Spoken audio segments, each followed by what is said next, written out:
Welcome to this fan-requested comparison. Good old Gerald Braxton. He wanted to see this matchup. And it's a good idea, I guess, in theory.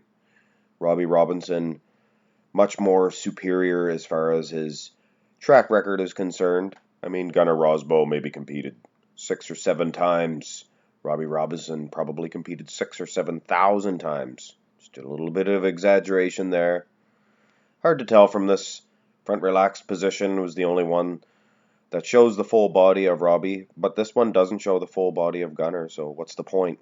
Here's a more modern one of Robbie, and he's not as big and voluptuous, I suppose you could say, but he's more conditioned. Maybe I'm a little bit of a trickster here. I placed his arm, it wasn't his left arm, I believe, wasn't in the picture, so I propped his right arm wasn't there, so I propped his left arm over on his right arm. Anybody see that? Really? Did anybody see that before I mentioned it? Anyway, no real symmetry round, so we're going to hop right into the muscularity round. In which case, yes. See, there are levels. Robbie Robinson placed second at the Olympia a couple of times, and here he is in 1987. A little bit of a comeback here. He placed fifth. I mean, fifth in the world. This guy's incredible. Losing to Lee Haney and a couple other guys. I mean, he beat Barry DeMay, I think, that year. Don't quote me on that. I'm pretty sure. Gunnar Rosbo, poor guy, didn't really know how to snap this shot correctly. Either way, Robbie takes an easy point in the front double by. Of course, the front lat spread.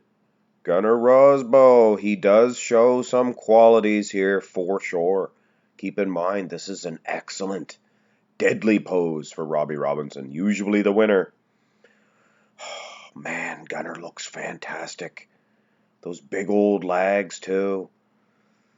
See, he competed in the 80s, and then he made a little bit of a comeback in the late 80s, I think, Gunnar. I don't know. He took a little bit of a time off, and then he came back, and he put on some size, and this is the comeback. I think he looks fantastic. I'm almost going to give him a point here against Robbie, but sure is close. Sure is close. Side chest pose. No, I'd give it to Robbie. This Gunnar, he has some good side chest poses in photo shoots, things of that nature. But when it comes time to the competition, it's a whole different thing. It's like nowadays, the Instagram pictures, they look so good with all their filters, and you're working out and you got the veins going and hoo-ah! But when you're up on stage, it's a different thing. It's a different story. Robbie usually looks his best on stage, and that's a champion. Those are the stars. When that light goes on that camera, they perform. Those are performers. Gunnar Rosbo looks like he's drunk. He may be drunk.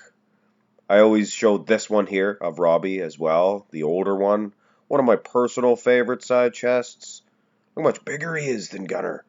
Gunnar, a bigger guy as far as height and things of that nature, and his arms probably bigger round. But Robbie, such good genetics here, muscle bellies. He just looks cartoonish. Gets a point in the side chest. Of course, the side tricep, I believe, would be a Gunnar Rosbo pose. Gosh darn it. Robbie, I wish he had snapped this shot correctly. I know he's my favorite bodybuilder of all time, and I hate to criticize the guy. He still looks good in this shot, plus he adds the bicep in there, but not enough to beat Gunnar. Nice striated tricep there of Gunnar Rosbo, so he's making a nice little match of this after all. When they turn around to display the back developments, it's obvious Robbie Robinson has the edge. He has superior back development for sure.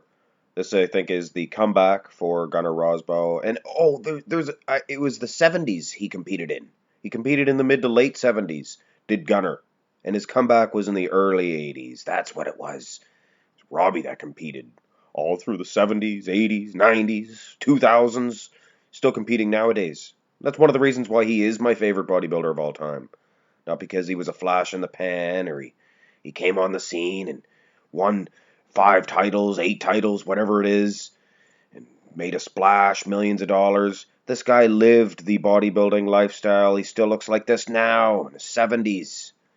Anyway, there was no rear lat spread, so Robby has pretty much another point awarded to him.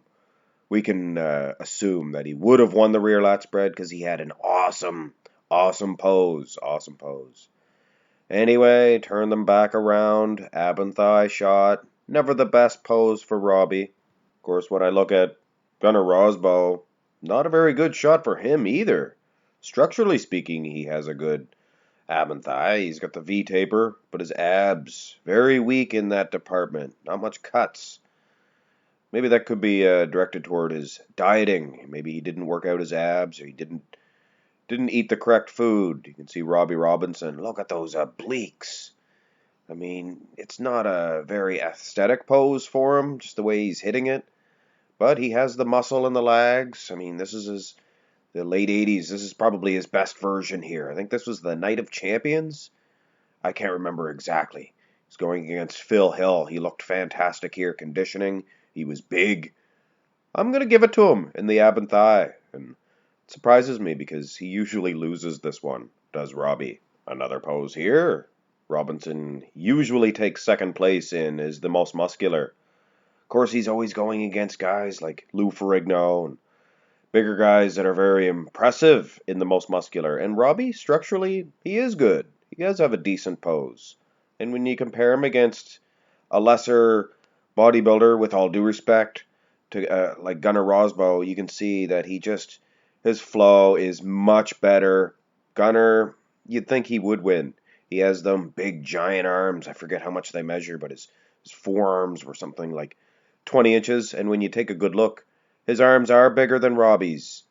But it's the way he's posing. Like I said earlier, he's probably drunk. And when he poses like this, his delts disappear. And there's no silhouette. So Robby snatches up another one. He steals another pose. It was a good match in the beginning. Gunnar Rosbo had some good qualities. Side tricep, not the side chest. Side tricep, and he had a awesome front lat spread. But having said that, this is your winner of this little matchup, Robby Robinson. And I'm glad to, because he is my favorite bodybuilder of all time. But there's never any politics. When I do a matchup with him, he had losses to Lou Ferrigno, Charles Claremont. I even believe Tom Platz bested him in a matchup. Anyway, hit a thumbs up if you enjoyed this matchup. And this this goes to show you, Robby Robinson lived the lifestyle of the bodybuilders. He ate very good his whole life. He was true to his sport. Gunnar Rosbo dined on hot dogs, hot diggity dogs. He loved hot dogs, ate them all the time. Terrible diet, and he drank booze all the time. So maybe a little bit of a reflection on how they lived their life. Robby Robinson, the greatest of all time, in my opinion, that is. Have a great day, guys.